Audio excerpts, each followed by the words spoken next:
This is the Runescape Bestiary, the complete list of monsters found in Runescape, whether big or small. And there is one man who is taking it all on, and that man is the Bestiary boy.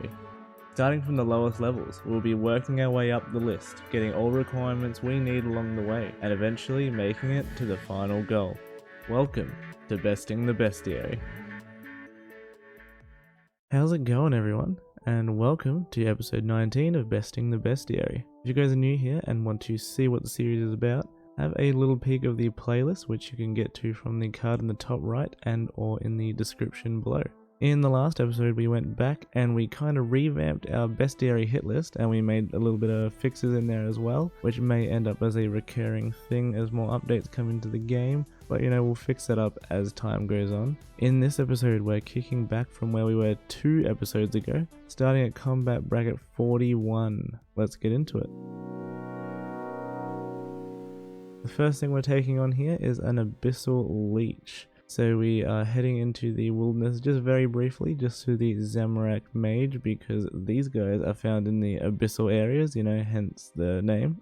And here we are, taking one down, and there we go, nice and easy. We are now going to be making our way into the desert to take on a bearded bandit. Specifically, we're going down to North Pole Nivneach. I've had a little look around and we're just after this one here. There aren't any other variants of this combat level, so let's just take him out.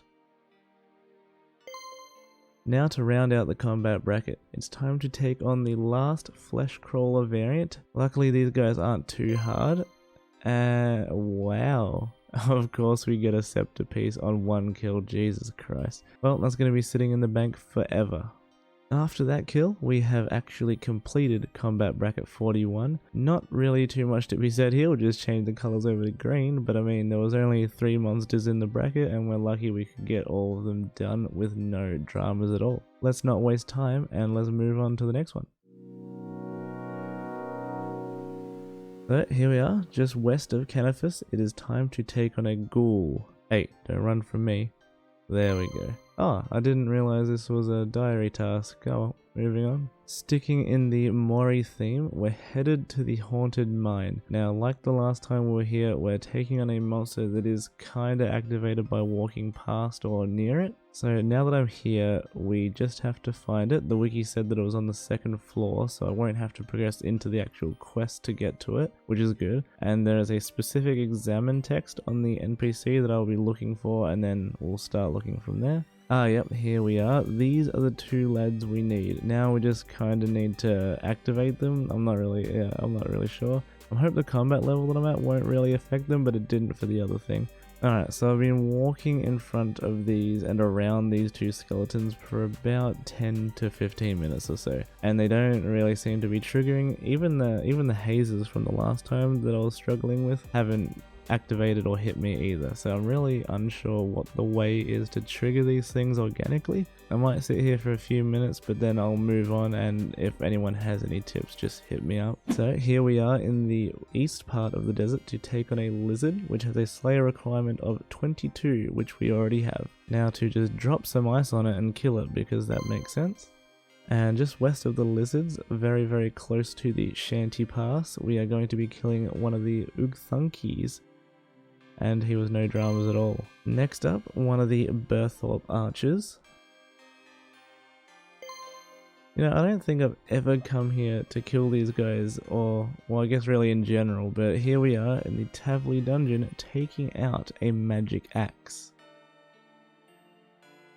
Another step into the Witch's House quest. We've got experiment number 3 this time, the bear experiment, and here he is in all his glory. And here he is dead. But like usual, I can't continue any further in the quest, so we're just going to zip on out of here and move on. This right here is the White Knight Partisan, which is also the strongest of the White Knights and also the last one that I need to actually take out. So there'll be no more White Knights after this one. We've got a nice classic monster to take out now. We're at the Moss Giants. There are 4 different variants of these, and luckily all 4 of them are right here in this little pocket corner thing here. So without further ado, let's take out the first one. 1 down. 2 down. 3 down. and 4 down, and that is all the variants done. Next up is Hobgoblins. Now these are all supposed to be wielding spears, and there is no mention of any other color variations on the wiki about these ones, but when I killed the lower leveled Hobgoblins there were some differences around the place, so I'm going to be checking at least one other location after this one just to see if I notice anything different. Here is the first Hobgoblin kill to knock it off the list, and down he goes. Now let me just look around a little bit further. Alright, well, I've had a look around and the rest of the Edge dungeon and the Asgardian dungeon Hobgoblins all seem to be the same to me, and so I think that they're all the same, so let's just move on. Here is a little spicy one on our list. We are killing a Dagonoth spawn. Now they are found on Waterbirth Island, but the only way to get there is to at least start the Fremennik Trials quest. So you can see here we don't really have the requirements to actually complete the quest, but I'm pretty sure I'm allowed to just start it, and all we need to do is pay 1k gold to Yarvold, or however you pronounce that guy's name, and he should just take us there. Alright, the quest is started. Now let's go check if our man here will take us. And he does. Excellent, excellent. Alright, this is the entrance to the Waterbirth dungeon. Now the spawns have to be activated by walking near their eggs on the walls. So we basically just have to watch out for the grown Dagonoth walking around because they're aggressive. It might take a little bit of finesse, but we should be fine, so let's give it a go. Alright, here are the eggs, and you can see they're activating now, and all we gotta do is just kind of hit them or wait for them to come to us, which looks like that's going to be what we're going to have to do. And thankfully this one has activated our trap card. Alright, it is now time to take out a Dagonoth spawn. And there we go. We have another round of creature creation here. So today we're making a Spideen. All the items we need are in the inventory, a raw sardine and some red spider's eggs. This one doesn't look as bad as the other one we've done so far in my opinion actually. It's kind of cool, but that doesn't mean we don't kill it. I think this will be our last time in the Observatory dungeon. I can't remember anything else being of use down here, but what we're here for is to kill the guard that was blocking our way into the goblin kitchen during the Observatory quest. All we gotta do is just prod him, and then he will change from level 1 into the level 42 guard that we must kill. And with that kill, that brings us to the end of what we can do for the level 42 combat bracket. Things that are left are a Fear Reaper, which is another Soulsbane quest monster, but we can't do anything there until the level 45 combat bracket. We need a Grizzly Bear, and these ones are only found in the Elfland, which means we have to finish and get through Underground Pass, and we can't do that yet. For the Skeleton Miner, I'm a little bit unsure about how I'm going to go about that, because we tried it and it wasn't happening. So I might just have to revisit it every episode or something for like 10-15 minutes until it happens, or unless someone in the comments knows. Also, we have 3 Tarn's Lair monsters, or variants depending on how you're looking at it, but we've got 2 skeletons with different weapons and a zombie, but we can't get in there until the Haunted Mine quest is finished, which is combat 95 I believe it was, but we can't get in there until the Haunted Mine is finished. And lastly, we have our exception, the Barbarian Assault monster, the Penance Fighter.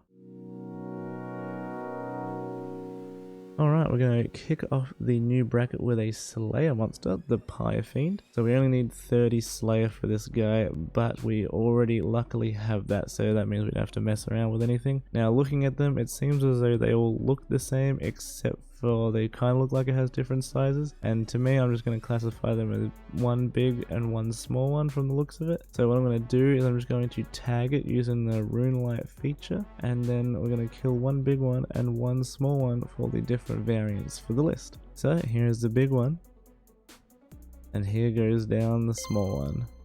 Alright, so we've got another trip through Melzar's maze. One day we won't have to come here anymore, but that is not today. But we are here at least to take on Melzar himself, so that's, pretty exciting. And after going through this place twice because I messed up on a door, here we are at Melzar, and let's take him out. See you later, mate. Give me that key, and now it's time to go.